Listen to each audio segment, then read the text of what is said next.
What's happening, guys? Happy Sunday and happy week 8, and welcome to Football Sunday School. I am your host. My name is Memphis, and with me, as always, is my co host, Mr. Jesse. Jesse, happy Halloween, bud. Hey, happy Halloween, man. I'm just here for the booze. Man, if you're watching it, he's got this shirt. It's got the ghost on it. Now, I am not a hunter. Jumped up quick, had to get baseball practice in before we hit the live stream. And I am wearing a shirt that says Tuscarora Wrestling. My cousin, for lack of a better term, kind of feels more like an uncle nephew relationship due to our age, but I don't know. It's that weird Tony Soprano thing that he had with Christopher. So that's what I'm wearing. Man, you ready for week 8? Yeah, I'm ready to go. I just had to scramble to get Calvin Ridley out of some lineups. What happened with Calvin Ridley? He's out. So let's give me a second and I'll tell you why. Is that like personal reasons again? I don't know. Because when did this hit? Because before I jumped on, I had like a 10-minute break while everything was firing up, and I checked Twitter. I didn't see this. I saw it in the DWZ chat, and then I went Okay. to Sleeper, and it's confirmed that he's out. I just didn't. I was scrambling to put new players in my lineup, so I didn't actually read why. Well, I'm glad that you brought it up. I have some Calvin Ridley. I wonder what's going on with him. Yeah, I don't know. Because this Obviously, it's is something he doesn't want to talk about. two of the last, what, four? Is that fair? Two of the last 4 weeks, he has been, what's the word I'm looking for here? Out for personal reasons. Yeah, Unavailable, out for personal reasons. So yeah. I'm logging into Twitter right now. So what kind of questions have you seen from the chat that we're going to dive into this morning? All right. So, sorry, I haven't had much of a chance. Okay, so we got Nathan Biega, your partner. Wentz or Teddy? Wentz? I'm going Wentz. I don't understand why Wentz is an automatic start at this point, Yeah, especially in Superflex. I don't understand. I mean, I'm not trying to be dismissive and play the role of a Colts homer, but I don't understand. He's the QB 14 on the season. yeah, he's definitely a starter in Superflex. I mean, You know, where yeah, I I mean, don't Teddy, who knows understand. what you're going to get? I mean, Teddy has it's a game where they're probably going to be ahead. What has Teddy done to make? Because I'm pulling up a little bit of information myself, but what has Teddy done to have given you personally some confidence? Nothing at all. I I mean, I just don't under. I mean, I all mean, he car- had a nice little start to the season, but nothing that I want to ride in fantasy. yeah, that's what I'm trying to understand. I mean, last week in a rainstorm, what Carson Wentz do?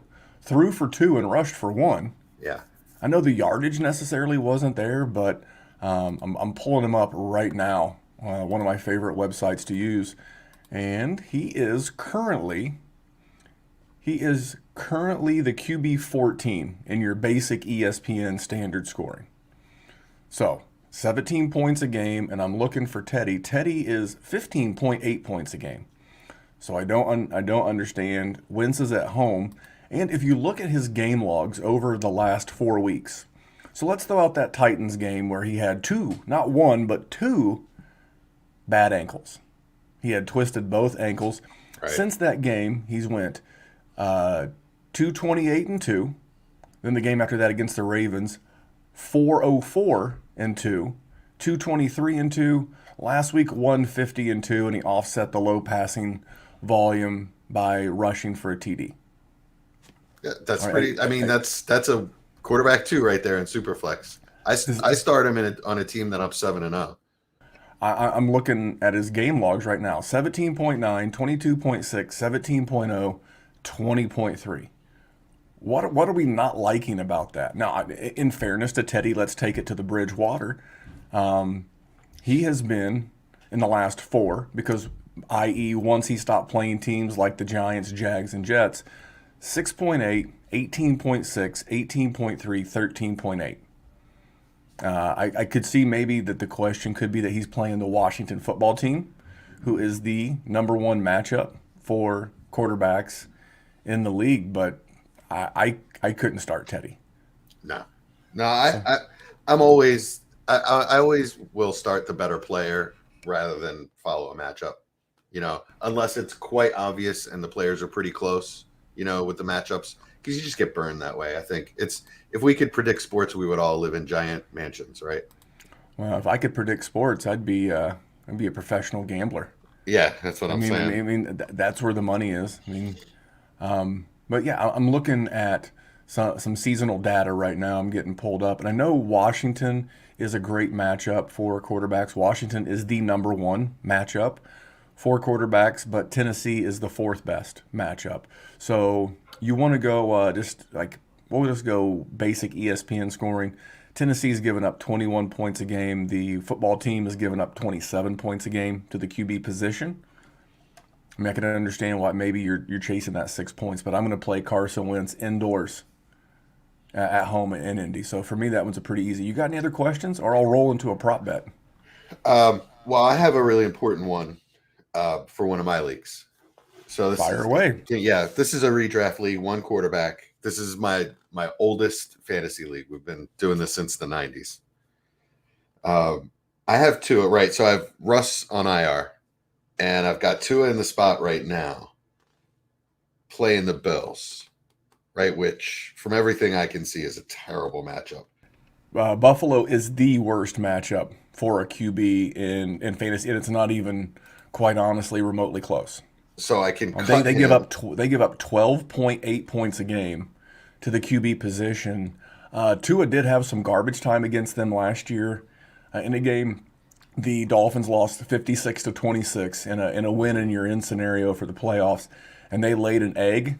Yeah, I remember that. It's been like their house of horrors. So I would prefer not to play Tua. So I could cut him, and what's available is Matt Ryan versus Carolina, which I don't like. Darnold versus Atlanta, Trevor versus Seattle, Goff versus Philly, and then it's Geno, Bridgewater, Heineke. All right. Well, I'm looking at the Atlanta Falcons. They are the third best matchup for the fantasy QB. Anywhere between 23 and 23 and a half points per game, depending on your scoring format.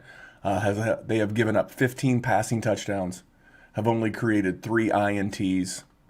If I'm going to go any way, I'm going to go with Sam Darnold there. So is this? So we're saying this is a get right game for Darnold. I don't know that it's a get right game, but I know that I would rather play Darnold against Atlanta. So bad though. But he's also been equally good. You're living in the most recent 3 games. Yeah, 8, 9, 2.4, 19, and 8. I completely understand your hesitation but again, it's the recency bias. Yeah, you've only seen what you've seen, but who has not taken advantage of Atlanta from a quarterback matchup? Well, I mean, Philly did, so that should tell you a lot right there. Philly put up, and their defense is not getting better. I'm sorry, go on. No, you're good. Go ahead. No, Hurts is a bottom 3 quarterback in the NFL as far as passing goes, and he tore Atlanta up. Yeah, I love QBR and I love EPA, expected points added per play, and at one point Sam Darnold was in the top 5, and now he's in not the top 5. But yeah, you talked about Jalen Hurts. He is 26th in QBR, and somewhere around like 22nd in EPA. Darnold right there in that same mix. For me, it's the matchup. For me, it's simply the matchup. What about the only other one I would really consider would be like Trevor versus Seattle. What do you think about that game? I didn't hear. I'm playing Trevor Lawrence. Seattle's terrible. So Trevor over Darnold. It's close. I just have a little more confidence that Trevor's the better player. That's not. We're not asking about. We're trying to get fantasy points in week 8. We're not worried about who's the better player long term. Right, not long term, but I mean, just for this week, I don't know. Yeah, all right, let's go, Trevor. I mean, Seattle is. Hold on one second. I've got to switch my screen. Seattle against the QB is. They're bottom half of the league. I mean, like maybe 14, 15. They give up 19 points a game. So for me, but the thing is that they have James Robinson, and the Seahawks are one of the worst. They're the third best matchup for running backs. That's why I'm going to use this as a segue to say that James Robinson is one of my 6 props that I have today. I actually Okay. have a handful. I have James Robinson over 17.1 rushing yards today. So you need 72, to win. Pretty good matchup. I mean, Seattle is getting killed versus the run right now. It's going to be a close game, so it's a close game. They can continue to lean on the run. If you go to just about any measurement of statistical numbers for a running back, James Robinson's in the top 10 in just about everything. Broken tackles, yards after tackle, yards per rush, rushing yards. So for me, I'm going. I would rather go James Robinson and Darnold than your boy Trevor. Now I'm playing Trevor in a couple of spots. I don't think he's a bad matchup, but if you're asking me who I think is the better matchup, that's where I'm going. Okay. Right on. Because I I just did mean, it. well, I don't want you coming back hunting me down, but I believe Trevor Lawrence has more interceptions than Sam Darnold. You just Yeah. like the trend that you've Yes, seen the last 3 exactly. weeks. Right. But I think Trevor's been playing a lot better than his first few weeks. I think Urban's starting to scheme things a little better for him, doing read without options and stuff question, like that. without question. But we'll go back to Tua as well.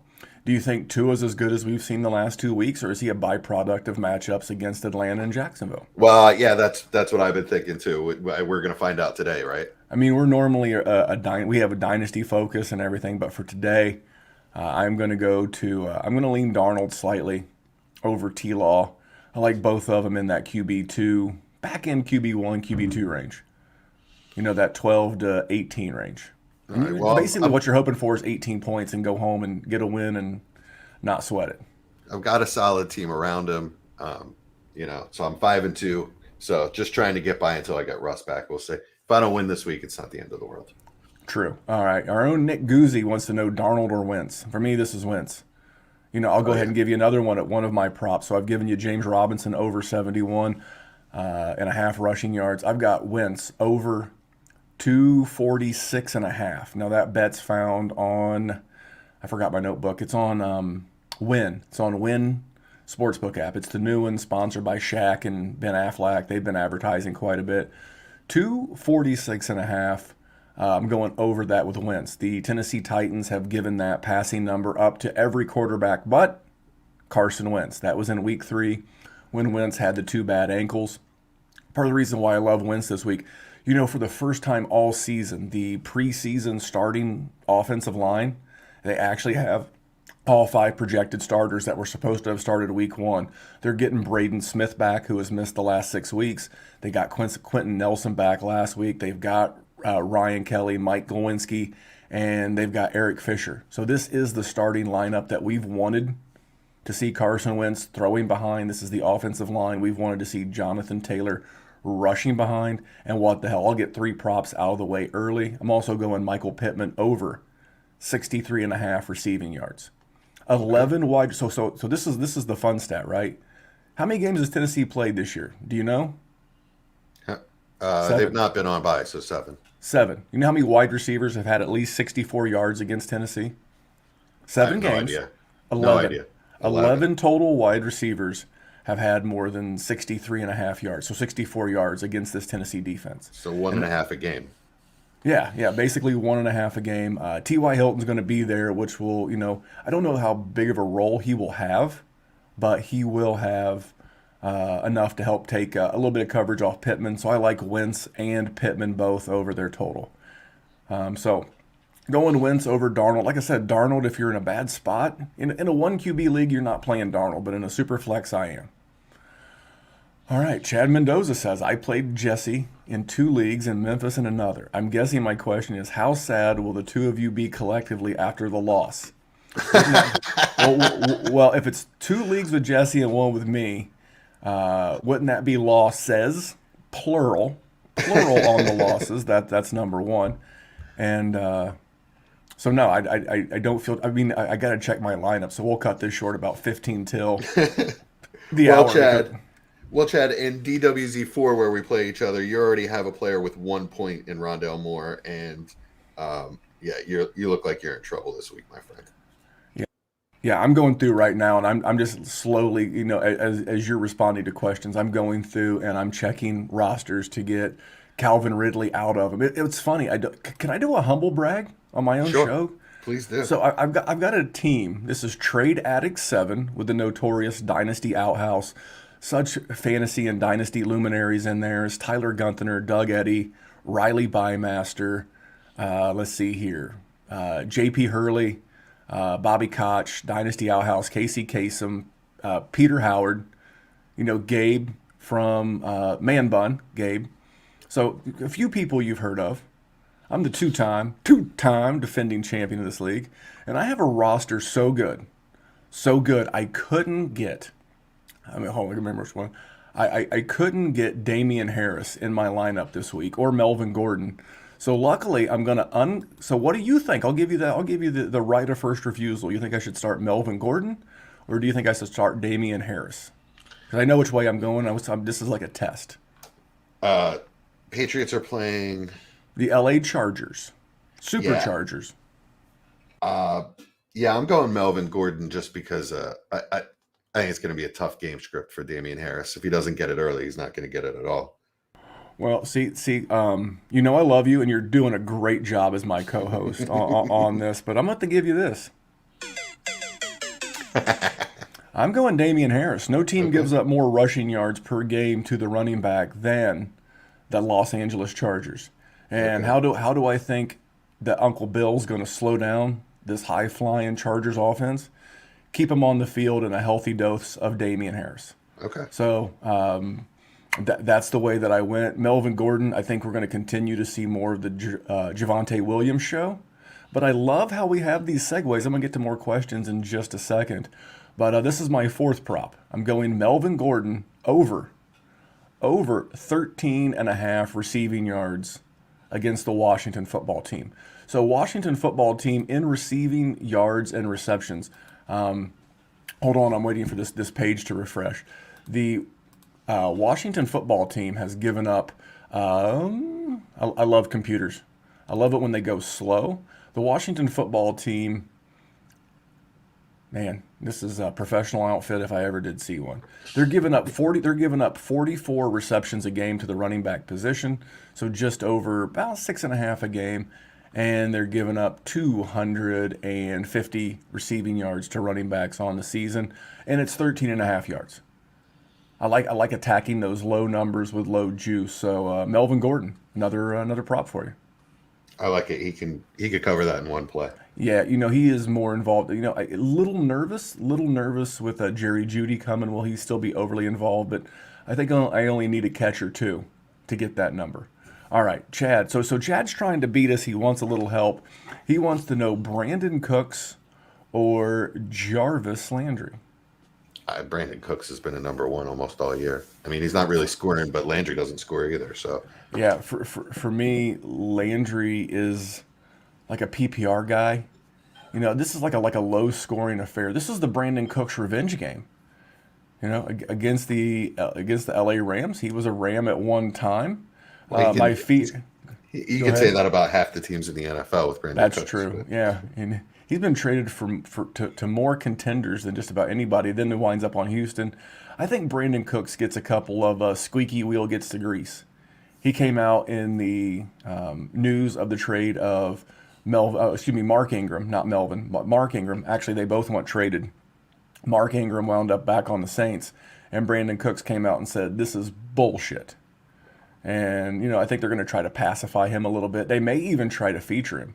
I mean, who's their most tradable asset left on the Houston Texans now that they traded Mark Ingram?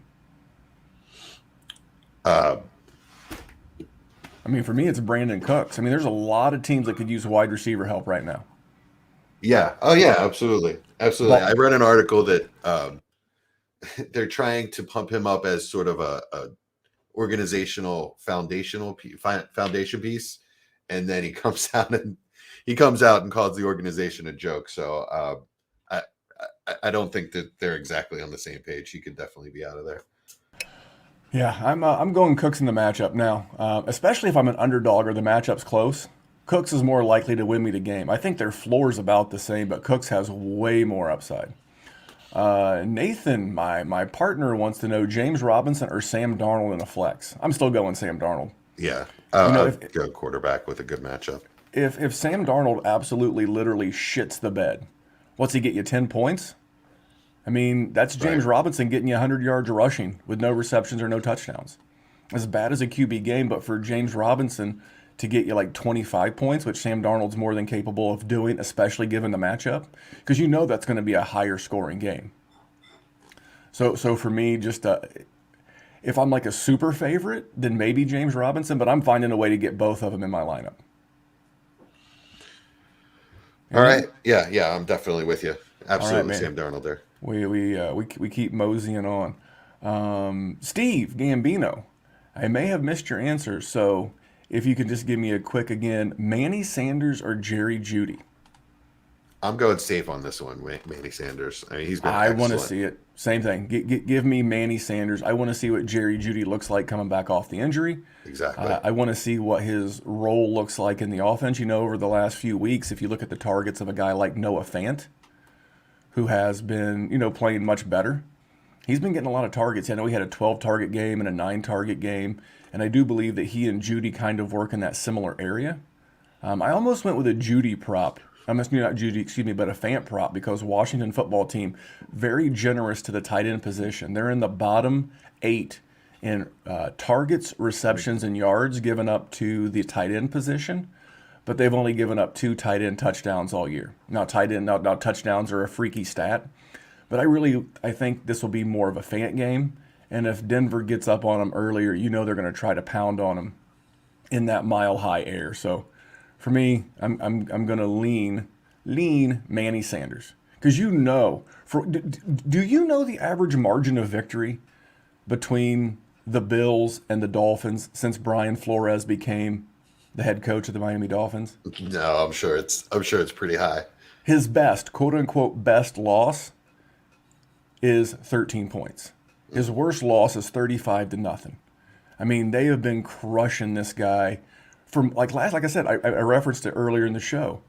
Last year, week 17, winning your in playoff scenario for Miami. All we got to do is win this game and we go to the playoffs. Buffalo had everything they could locked up. They were supposed to have pulled their starters at halftime. I think they pulled Josh Allen in the third. They scored 56 points. They beat Miami 56 to 26. Something about Sean McDermott and this Buffalo Bills team love breaking the strap out when it comes to these Miami Dolphins. So for me, I'm going to go Manny Sanders. I like the touchdown upside just a little bit better. All right. Go ahead. Anything to add? Yeah, I was just going to say Brian Flores in general hasn't impressed me, and I'm pretty sure by the end of the year he's going to – hey, I'm hiring dishwashers, Brian Flores, if you need a job, just so you know. I actually like Brian Flores a little bit. I'm one of those, will the real Brian Flores please stand up? Because are you the guy last year who took a mismatch of quarterback of Ryan Fitzpatrick and Tua and went like, what was it, like 9-7, 10-6? Barely missed the playoffs. I just referenced that. I think he's a pretty good coach. I don't like the situation he continually gets put in by his owner. Well, that's true. It's hard to build continuity in a team when you're out here having to answer Tua questions all week because no one show you any love.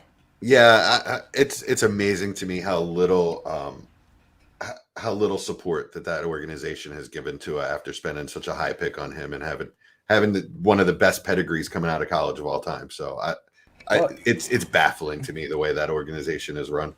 Okay, so I want to we'll talk Tua because I do want to get quick questions answered for Christian, Anthony, and we got a couple of others, but we have time. We still got like 40 minutes. I don't understand the loyalty to Tua. Because you said he's one of the best prospects of all time. What made him one of the best prospects of all time? Well, he was. He was he had one of the best pedigrees coming out. Really, nothing outside of that hip injury. He has shown nothing to say that he isn't that prospect. I've not seen a bad game out of him. Have you? Have you seen him? Did you watch the win in your end playoff game that I've referenced? I mean, I'm sorry, I've not seen a bad game out of him this year. I just honestly last week year one. I know week one was not very good against the Patriots. I did not like at all the way he was coached last year. They wouldn't Look, let him throw downfield. They didn't even have guys running routes past 15 yards. okay, what's special about Tua? When you say Tua, what's special? Uh, Field vision, accuracy, That's the price of mobility. admission. That's the price of admission to be a quarterback in the NFL. He's not a special athlete. He doesn't have a special arm. You watch him throw the ball. Everything about his throwing motion looks labored. He can't hit. He can't. He can hit him if the wide receiver's wide open, but he can't hit windows 20 yards down the field. Mike Gesicki disagrees.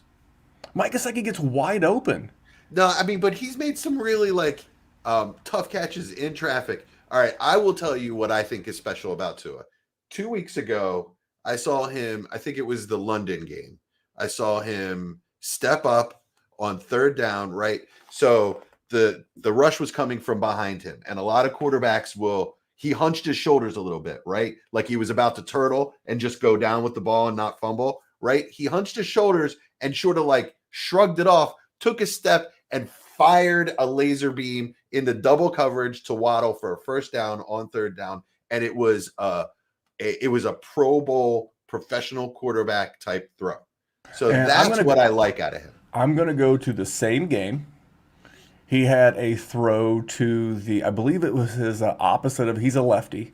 Yes. So it would be opposite his arm.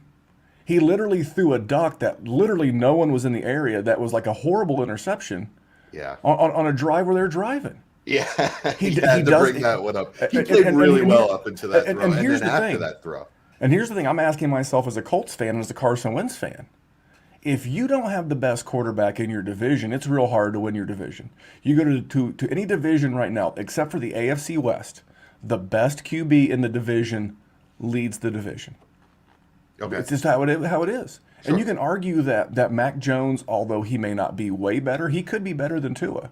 So this is why Stephen Ross wants Deshaun Watson.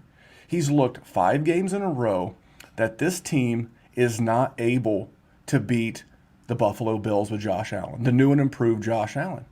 And when you can't win your division, it's hard to make noise in the playoffs. He's made it abundantly clear that, and Tua's not going to cut it for him. That's why. The problem in Miami is they're not willing to wait around for Tua to develop, right? I'm not saying he's a Pro Bowl quarterback right now. I'm saying he has talent. He has arm talent. I don't know about his throwing motion. Who's closer to I'm not Josh an expert Allen? on that kind of Who's thing. closer to Josh Allen, Tua or Deshaun Watson? Oh, Deshaun Watson, absolutely. So if you And- have a chance to get him, you go get him. yeah, and the owner's 81 years old and wants to win now. That's the problem. They're not willing to wait around for your second or third overall prospect to develop. And this You is know, not not an indictment everybody on comes Tua. out and is Herbert. Some guys take a couple years. I completely understand, but I think and you know this hurts because you know I like Sam Darnold. I'm getting a very Marcus Mariota, Sam Darnold, Jared Goff type vibe from Tua. Nice Okay. guy, good guy. Just not he's a good quarterback. He's just not special. He's just not special. And in a day and like, did you see the Tom Brady interview with the Mannings? And then I he did did not. another one with Jim Gray. No, He's I like, did it's not. becoming the NFL is becoming a 7-on-7 skills position, and you've got to have the best skills guys. Okay. And, I mean, and Tua's not in. I'm going to agree to disagree at the moment, but we've got like 9 more of these shows. Yeah, to I know, do this and I year. got to get to some more questions, so I don't want to slow it down. All right, Christian. Now, when I read this, Christian, you put Tony, which I know is Kadarius, or Moss. And at first I thought Randy Moss. Jesus Christ, you always play Randy Moss over everybody. Then I realized it was Zach Moss. For me, I'm going to go Kadarius Tony. So this is the old Memphis special right here. If you need upside, if you need points, you think you're going to lose otherwise, it's Kadarius Toney, right? If you need just to score some points, if you need just to make sure you score some, one thing Miami doesn't do very well is stop the run, right? So if you Did need you to say the make one sure- thing? Well, I'm sorry. One of the things they do worse than anyone is stop the run. So, like, if you want to make sure that you're getting points, because you're not 100% sure that Tony's even going to play tomorrow night, right? Then you start. I'm going to lean toward he is, and here's why. But yes, I do like where you're going. So go ahead with the Yeah, safety. if you need to make sure you don't get a zero, and you need to make sure you get 5 to 15 points, it's Zach Moss. But if if you're in a game that you need some upside and you need to, maybe you're the underdog or you're neck and neck with the other guy, then definitely Tony has the potential to score a lot more points. You have the potential to score 0 or 20 or 30 with that guy. Yeah, with Moss, so the Dolphins are the fifth best matchup for running backs. They give up 22 non PPR points, 29.6 full PPR points per game, and 25 half point PPR. So depending on your scoring format, and that's the running back position in total. So that means Devin Singletary would chip into a little bit of that as well. But it's a pretty safe matchup. So to your point, yes, the safer matchup. But if you want the upside, you want the chance to win. The problem is you've got about 50 minutes to make this decision. I've actually already replaced Moss with Tony in one of my lineups today. All right, let me ask you a question. What level of player would you need playing on Monday night? Would you like if you had Josh Gordon, Byron Pringle, maybe like a second tight end, like maybe Evan Ingram? Would you be willing to risk it then? If you wanted to, if you wanted to, like some people are just going to want to play James Tony. He was a boxer, Kadarius Tony. So you're saying if you also had like Demarcus options. Robinson, You had options. okay, Yeah, then it's pretty much Tony all the way. but yeah, I would just if it's Tony all the way and you have no options, you need to search his name on Twitter, do all the quick research you can, get the vibe you can from their beat reporters. I think Rich Samini is one of their beat reporters. And by the way, for you younger lads who are not older, like Jesse or myself, Google James Lights Out Tony, boxer from the 90s. All right, Anthony's good people. This is the question I've been kind of stalling, avoiding answering the whole time. He wants to know Jerry Judy or Tyler Lockett. This is a tough one.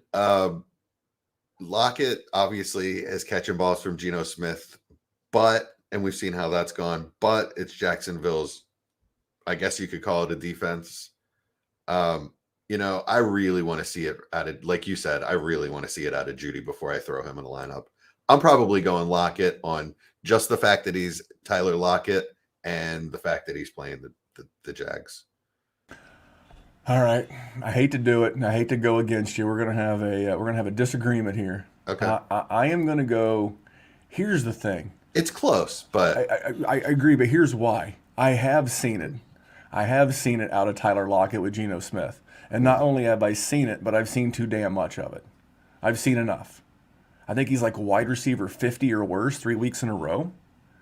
I would rather play Jerry Judy against the Washington football team that just to the wide receiver position, just to wide receivers. I'll make sure I clarify that.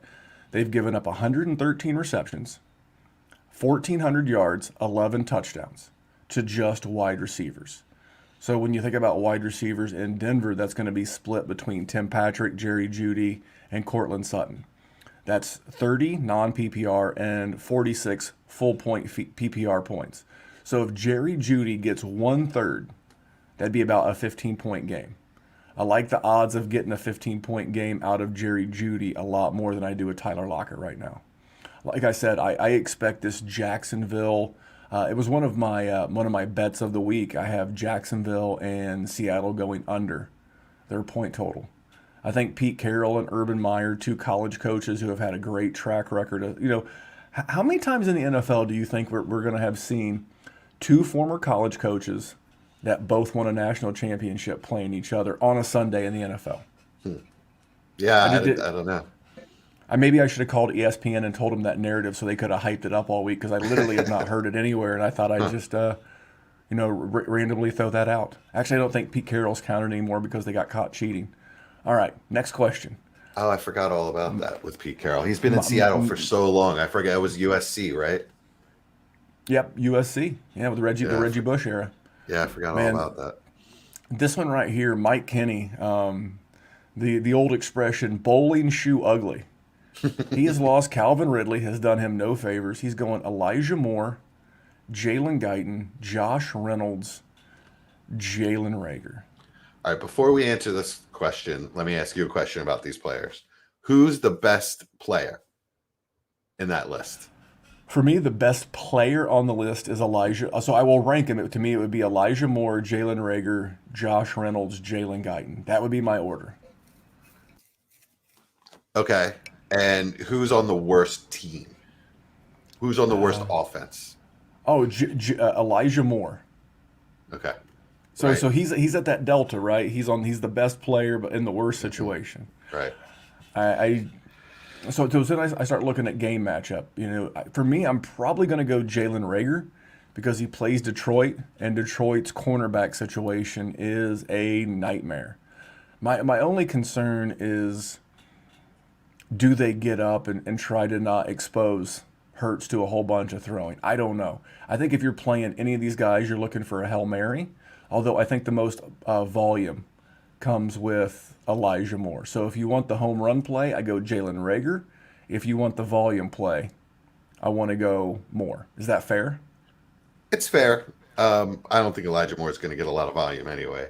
But So I'm going Rager based on the matchup and just based on the fact that I think he's a better player than most of these other guys. Jalen Guyton rarely gets a target, number one, and yeah, number two Guyton's has out. not played well.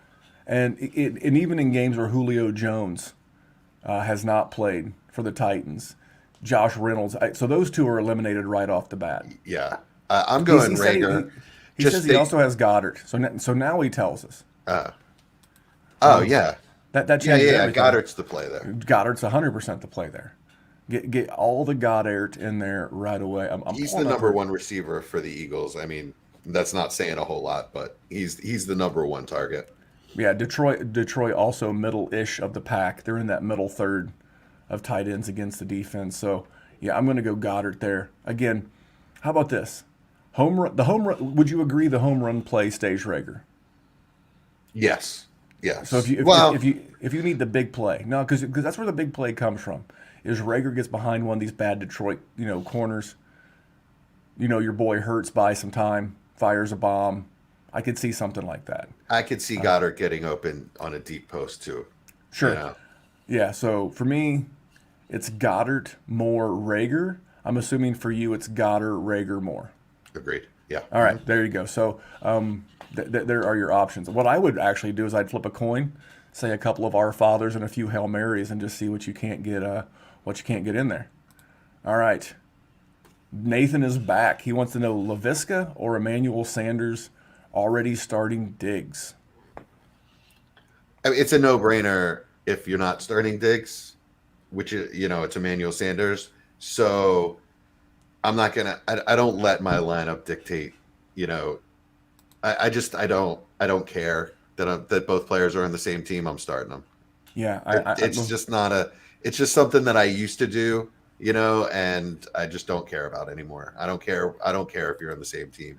I'll start a wide receiver and a quarterback and a running back from the same team. 2 wide receivers. I don't care. This has been many moons ago, but I remember starting Anquan Bolden and Larry Fitzgerald for the Cardinals. In Wow. a year where that was because I'm looking at, I pulled up LaVisca's card while you were giving your answer. His last game, the Miami game, he had 10 targets, converted 6 for 54. It's just not great. Before that, he had 3 targets, 1 catch for 58 against the putrid. The best matchup for wide receivers in fantasy football is the Tennessee Titans, and against the Tennessee Titans, Visca had 1 for 58. I think So that for offense is growing and they're coming around and they're Trevor's developing a rapport with LaVisca, but Emmanuel Sanders has been there for years and he and Josh Allen are just clicking. Yeah, I actually think that Emmanuel Sanders being there is part of what's hurting Diggs. Stephon Diggs this year. Yeah. I think he's cut into Diggs, top end production. So not great. All right, I'm going to hit you with one more prop. Are you ready?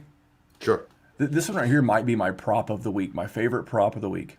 I'm going Danny Dimes over 21.5 rushing yards on Monday Night Football. Barkley's still not back. The Chiefs give up the second most rushing yards to quarterbacks on the season.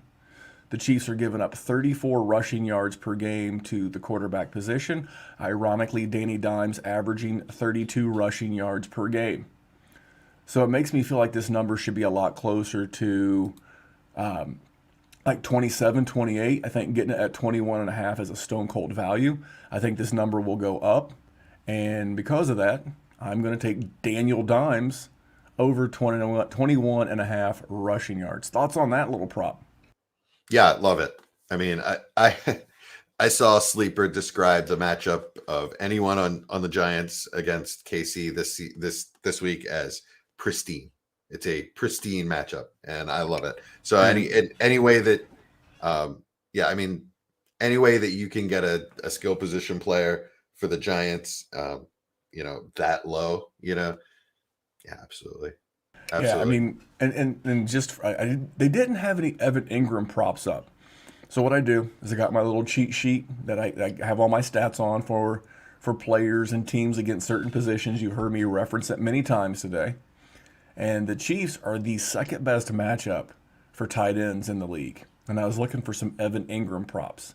So if you're in a seasonal league out there and Evan Ingram is still on the wire, that's the kind of guy I wouldn't mind flexing. If you've been scuffling through a bunch of streamers at the tight end position because you've been missing like a George Kittle, or maybe you have Mark Andrews who's on bye, or Darren Waller who's on bye this week, Evan Ingram's not a bad flyer based on the matchup.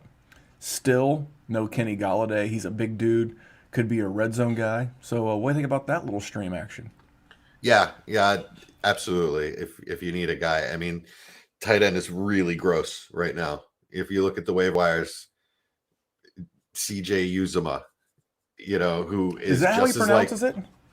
Uzama. He did the whole thing where he came out. I didn't actually watch it because I don't care. He is even know. CJ your mama, as long as I know. He's always been, he followed up the legendary TJ Hauja-Mazzilli, if you remember that little bit from Hushmanzada. Hushmanzada. That's right. Championship. Championship. What a great commercial. I'm actually looking in my ESPN league. Why is nobody available? I'm trying to pick it up. I was going to pick up Minnesota's defense as a potential streaming option for tonight. I think someone may have dropped him. But anyway, man, what else you got? We'll start getting this one wrapped up. I got 17 lineups to dial in. Any questions for you? Anything else from the chat? Anything else I missed? No, I think we covered everything in chat. We did LaVisca versus Manny Sanders. I've got some a pot of meatballs that I need to tend to. Nice. So I woke up early today and made sure we had some food. Oh, well, you know what? Let's not bury the lead. We got. I like to keep this thing going to 12:30. Okay. So what are you and the family doing for Thanksgiving? We'll just keep it open in case another question or two pops up. Halloween, you mean? Yeah, I said Thanksgiving, didn't I? Yeah, you did. I'll be honest. I'm not a sweets person. My wife loves chocolate. My son, he's 14. He loves candy because that's what kids love is candy. I love savory food, so maybe I'm thinking about ham and turkey and mashed potatoes and cornbread and stuffing. So sorry. So what are you doing for Halloween?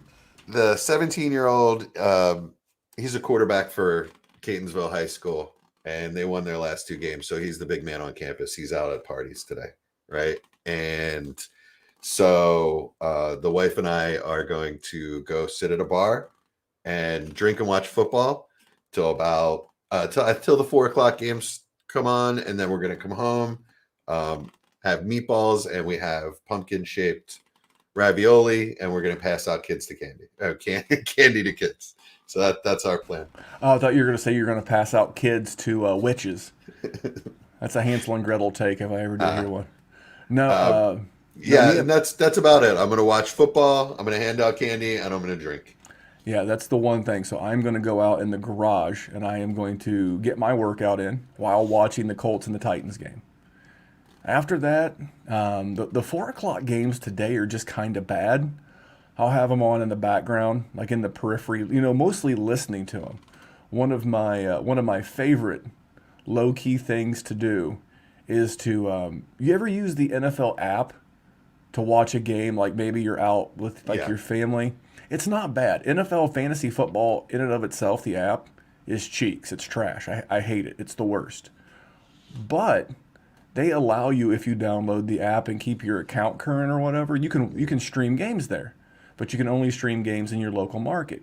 Right. So I'll probably stream that, and I'll put in my AirPods, and I'll just be kind of like old school, like listening to it on the radio back in the day. I'll listen to the announcers call the game, and then I can always go back and if someone hits a big play, I can always walk over and look at my phone and same thing, get dinner prepared early so that when kids start to come by for candy and whatnot. All right, we got one more question. We'll answer that and we'll get out of here. Get you to your adult beverage. I do want to share this. Mike Kinney said, when you wish you could start your IR, Juju, Monty, Miles Sanders, J.K. Dobbins, Calvin Ridley, Michael Gallup. That's not too bad. Yeah. All right. Yeah, nice. That'd be a nice lineup today. All right, 1 QB league. Do you risk it with Dak or safe with Matty Ice? I don't think Matty Ice is safe. Yeah, they're getting Gilmore too, and Gilmore's been activated off the PUP, so that will help that secondary even more. Yeah, and I believe Dak is supposed to play, so yeah, I'd have him in. Tough matchup. Carolina's getting Gilmore, and no Calvin Ridley. It's like a series of unfortunate events for Matt Ryan. Tough matchup, losing your best wide receiver. You know what I think I would do if I was a defender? I don't know if Gilmore's a shadow corner or not, top of my head. I'd go old school Bill Belichick. Remember back in the day when the Saints had Jimmy Graham? He matched up oh my God, I can hear his voice. The guy who shot himself at a club in Dallas, not Plaxico Burress. Akeem Talib. Akeem Talib. Did he really? I don't remember that story. He shot himself in a club in Dallas. But Akeem Talib, he shadowed Jimmy Graham back when Jimmy Graham was Jimmy Graham. Mm-hmm. And they played defense against the rest. Would you do that if you were a head coach or a defensive coordinator? Would you potentially put like a Stephon Gilmore, who's a pretty good corner? Would you put him on like a Kyle Pitts and just take your chances with the rest? Because that's how I would probably do. Yeah, with Ridley out, absolutely. Or just bracket him all day. Yeah, that or make what's their names, Gage and Oladaris Zacchaeus or whatever the hell his name is. Yeah, exactly. Or Cordero Patterson's been playing balls out, but I'd make those guys beat me. Yeah, absolutely. All right, and then this begs the question. Obviously, my good man Steve Gambino, Ingram or Freiermuth with Ebron out. What is I need? What's the matchup? Who are the Steelers playing? They're playing the Browns, which I don't. I'm going to pull up the super. I'm going to pull up the super sneaky. See, I need like a producer. I'm going to pull up the super sneaky cheat sheet real quick, and I'm going to let you know the matchup. I think I think I just trust Freiermuth. As odd as that sounds. Well, it's that you don't trust Ingram, right? Because the Browns are a good defense overall. I'm gonna play Freiermuth. Cleveland is the third best matchup for tight ends. Really? And Ingram's been limited by the calf. All season. And he's been limited by his hands his entire career. It's true. It's hard to catch a football when you're using those chef's oven mitts. Yeah, exactly. Like for taking hot stuff out of the bar. Did you watch any of the World Series last night? I watched up until the top of the ninth. I kind of felt like the Braves were going to get it. It was about 11:45, 11:50 Eastern. Well, and I had enough. Really, just a question whether you watch baseball now or not. Sure. They wear those gloves on their hands to run the bases now, so they don't break their fingers on the bases. It's funny. I think those are the gloves that Ingram uses, but yeah, I'm sorry, go on. We had a kid on our travel team do that. Broke his pinky and ring finger on his hand. I don't know. Maybe I'm old or maybe I'm old-fashioned. I was always taught to slide with my little digis up and hit the base with the palms of your hands, but that's. Yeah, but sometimes it just doesn't work out that way. I've done it. All my fingers go in different directions because I was a catcher. Well, look, Pete Rose. How about you slide head first into home and slide do a pop up slide into second and third. Ruin Ray Fosse's career. Oh no, you just destroyed him. All right, now we're going down a tangent of baseball. We made it to 12:30. I want to thank everyone who participated in the chat with us. Good stuff this week. As always, Jesse, thank you so much for jumping on with us. All right, thank you, man. I always love being here on Sundays. Enjoy the meatballs, you meatball. Later. See you, buddy.